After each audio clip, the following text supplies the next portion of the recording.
Pointers.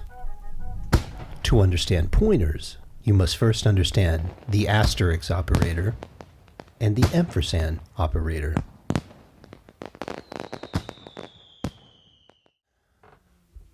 Okay, let's take a look at the code on the screen here on this slide. You have a main function, and in it I declare an integer variable named a and assign to it the value 3. On the next line, I declare a pointer called a_pointer or a_ptr and assign it the address of a. So notice that on that line, the asterisk is used to declare a pointer of type int, and the ampersand is used to get the address of wherever the variable a is currently located in memory. And then there are three groups of printf statements. The first printf statement prints the value of a, which you will expect it will come out 3. You can see the code as it ran down in the lower left-hand part of the graphic.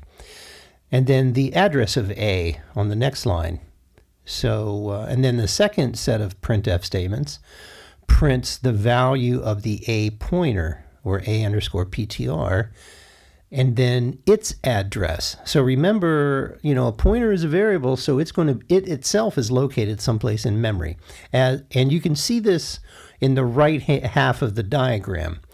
You can see the address where a is located, and when you assign a pointer that address, then that is what becomes the value of a_pointer. Now, a pointer itself is located at a particular address, and when you use the ampersand to get its address, it returns the that a_pointer's address.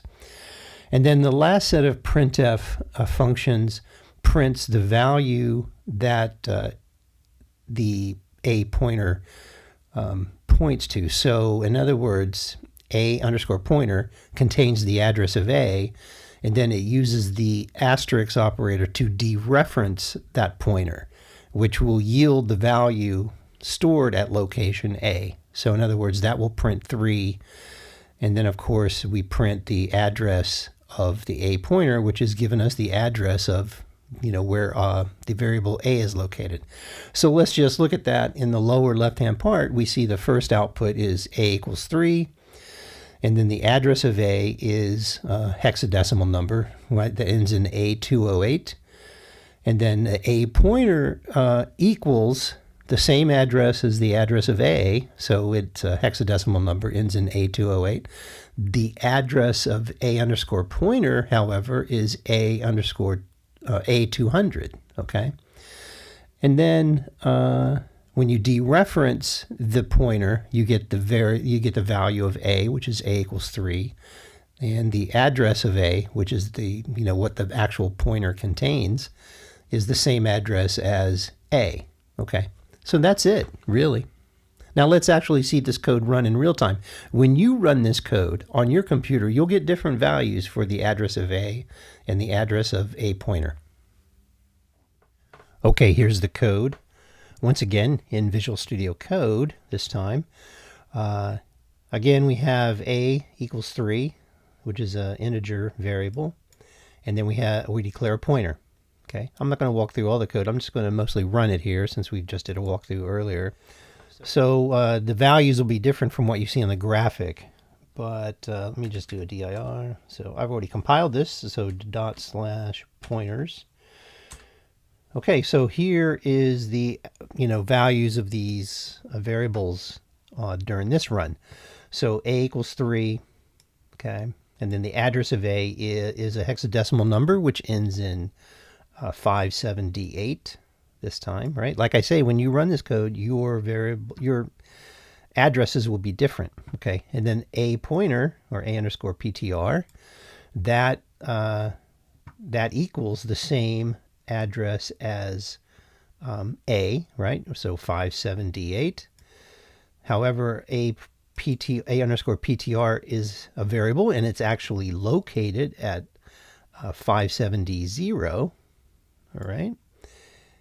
However, when you dereference that pointer, it yields the value of A, which is 3, and the address of A, okay, which is 57D8.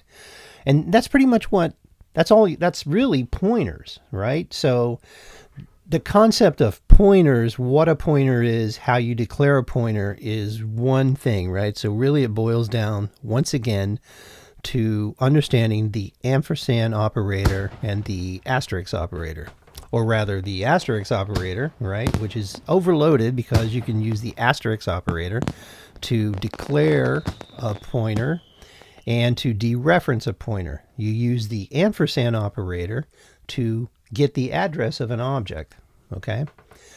So that's pretty much it. Now, to answer the question, what good are pointers for, I'm going to make another video to show you what they're good for, okay?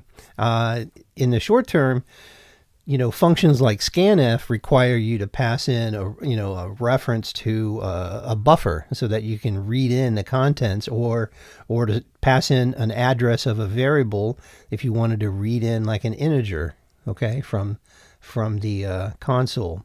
So you have to understand what the asterisks and the ampersand are doing in order to kind of understand some of the functions, or many of the functions that you see defined in the standard libraries of C, right, and C++. Okay, so understanding pointers at the basic level, that's what this video is about, what they're good for. See you in the next video.